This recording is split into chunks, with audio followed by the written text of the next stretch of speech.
Quand on pense aux fantômes dans les mondes grecs et romains, on pense aux esprits des morts qui errent dans les limbes à l'entrée des enfers pour essayer de traverser le fleuve sur la barque de Charon. On pense aussi aux esprits des morts souvent appelés dans la tragédie et l'épopée et qui apparaissent aux personnages. On pense enfin aux différents génies et aux divinités mineures de la famille. Pourtant, on oublie souvent que certains fantômes hantent des maisons et ce déjà depuis l'Antiquité, comme celui que rencontre le philosophe Athénodore. Prenons le temps d'observer son histoire par le petit bout du mythe. Aujourd'hui, Athénodore ou l'histoire de fantômes de Pline.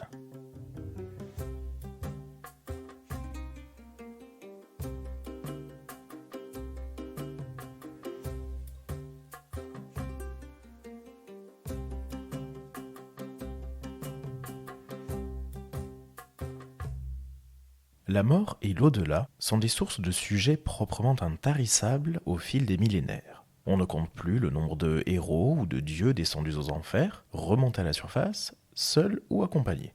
Le panthéon gréco-romain présente ainsi des héros comme Héraclès, Thésée, Orphée ou encore Énée, quand des héros comme Ulysse ne font que s'approcher des enfers en invoquant les esprits. Et les esprits, justement, revêtent de nombreuses formes. Les Grecs appelaient Ker des génies nés de la déesse Nyx, la nuit noire primordiale, et représentent le destin qui emporte chaque héros au moment de sa mort. Mais le poète grec Hésiode les décrit ainsi dans le bouclier d'Héraclès, au milieu d'une bataille.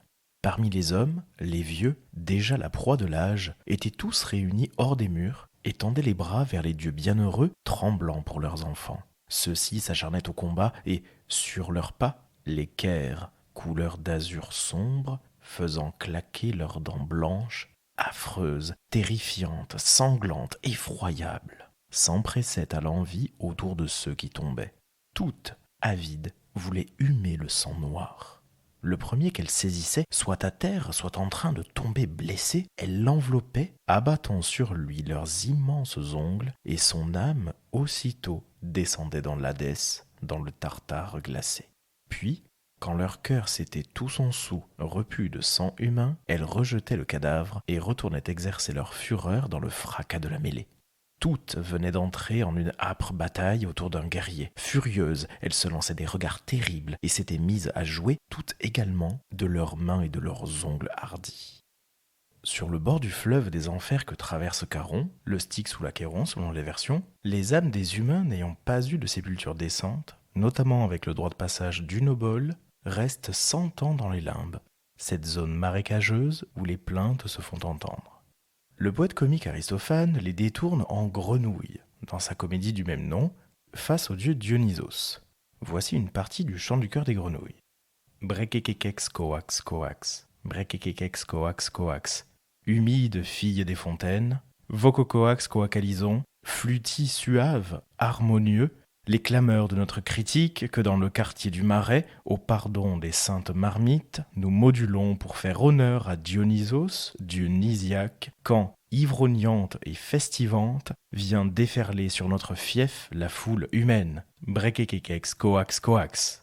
Et du côté des Romains, les divinités mineures ou les génies liés à la mort ne manquent pas. Lars, larves, pénates, mânes, lémures, chaque catégorie a sa spécificité.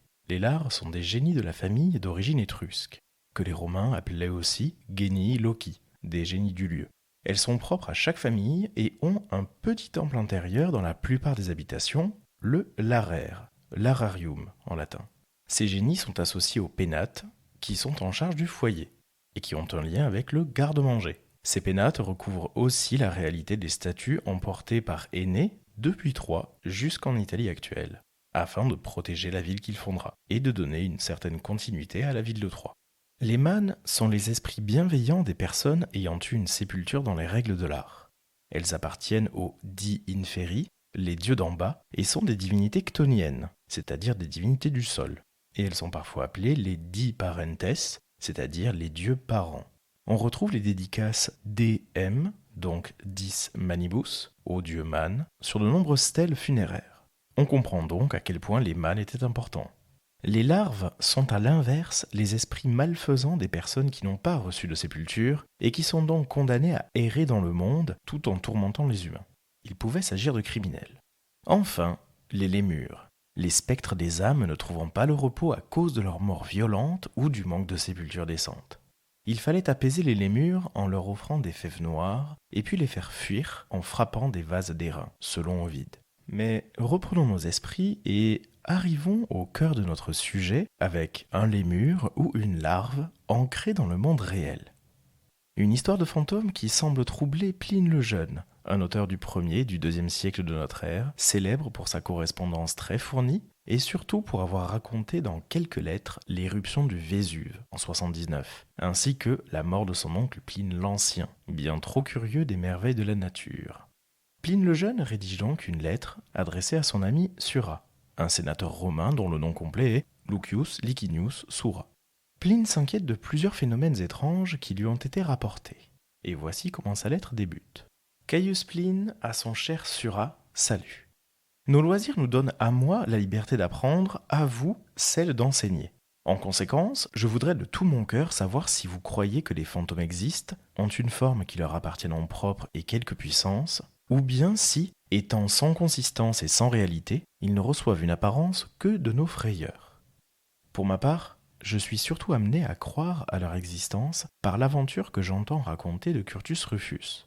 Étant encore obscur et inconnu, il avait pris rang dans la suite du gouverneur d'Afrique. Le jour étant à son déclin, il se promenait sous une colonnade. À ses yeux se présente une figure de femme d'une taille et d'une beauté surhumaine. Comme il était épouvanté, elle lui dit qu'elle était l'Afrique et qu'elle venait lui annoncer l'avenir. Il retournerait à Rome, y remplirait les grandes charges et reviendrait même avec un souverain pouvoir dans la province où il mourrait. Une fois encore, quand il abordait à Carthage et y débarquait, la figure vint, dit-on, à sa rencontre sur le rivage. Ce qui est certain, c'est qu'étant tombé malade et augurant de l'avenir par le passé, des prédictions malheureuses par des prédictions heureuses, il abandonna l'espoir d'un retour à la santé, alors qu'aucun des siens n'avait cessé d'espérer. Pline poursuit sa lettre autour de la figure du philosophe Athénodore, un stoïcien qui a été le maître d'Octave, le futur Auguste, à l'époque de la mort de César. Son stoïcisme va être essentiel dans l'histoire. Rappelons qu'un stoïcien accepte le monde et l'instant sans chercher à le contrôler, restant indifférent au plaisir et à la douleur, ne recherchant que la vertu pour atteindre le bonheur. Laissons donc Pline reprendre.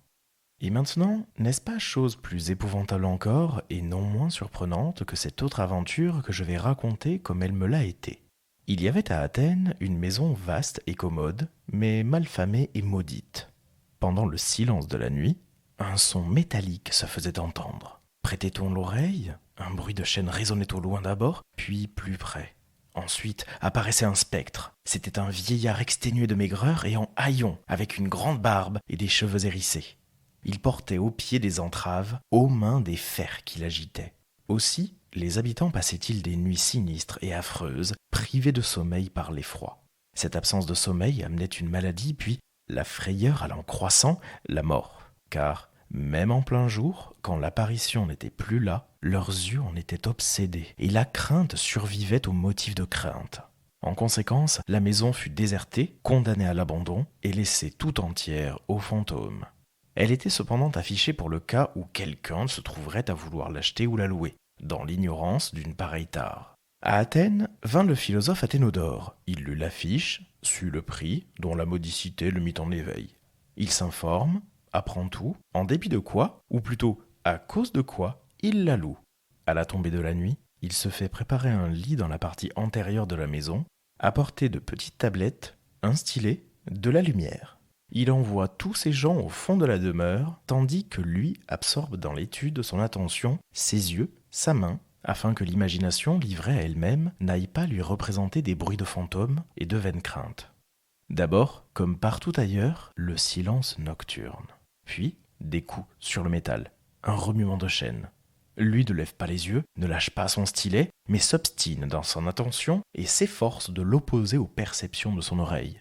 Alors le bruit augmente, ne cesse d'approcher, et à ce moment semble retentir sur le seuil, puis à l'intérieur du seuil. Il se retourne, voit et reconnaît l'apparition qu'on lui a décrite.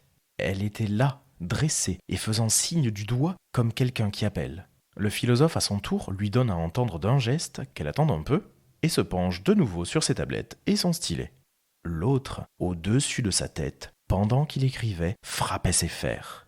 Se retournant, il voit encore l'apparition faire le même signe qu'auparavant et, sans hésiter, prend la lumière et la suit.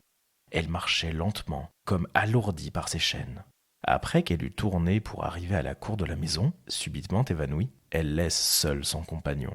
Une fois seul, celui-ci fait un tas d'herbes et de feuilles et marque exactement l'endroit. Le lendemain, il va trouver les magistrats et leur dit d'y faire creuser un trou. On trouve engagés et mélangés dans des fers des os que les chairs tombées en poussière par l'action du temps et l'humidité de la terre avaient laissé dépouiller et ronger au milieu des chênes. Recueillis par l'initiative de l'administration, ils sont enterrés. Après cela, la maison ne fut plus visitée par les mânes, désormais pourvue d'une sépulture en règle. Voilà ce que j'admets sur la foi d'autrui. Et tout de suite, je laisse Pline conclure. Comme conclusion, je vous demande de mettre à l'œuvre votre science. L'affaire est bien digne que vous l'examiniez longtemps et attentivement. Et moi, je ne suis pas indigne que vous m'ouvriez les trésors de vos connaissances. Quand même vous examineriez suivant votre habitude le pour et le contre, soyez plus affirmatif dans l'un des sens pour ne pas me laisser en suspens et incertain, puisque la raison de ma consultation est le désir de sortir de mes hésitations. Adieu. Et c'est ainsi que s'achève notre épisode hors série et notre parcours dans l'histoire peu orthodoxe contée par Pline et quelques coups d'œil lancés aux divinités des morts. Merci d'avoir écouté cet épisode du podcast par le petit bout du mythe.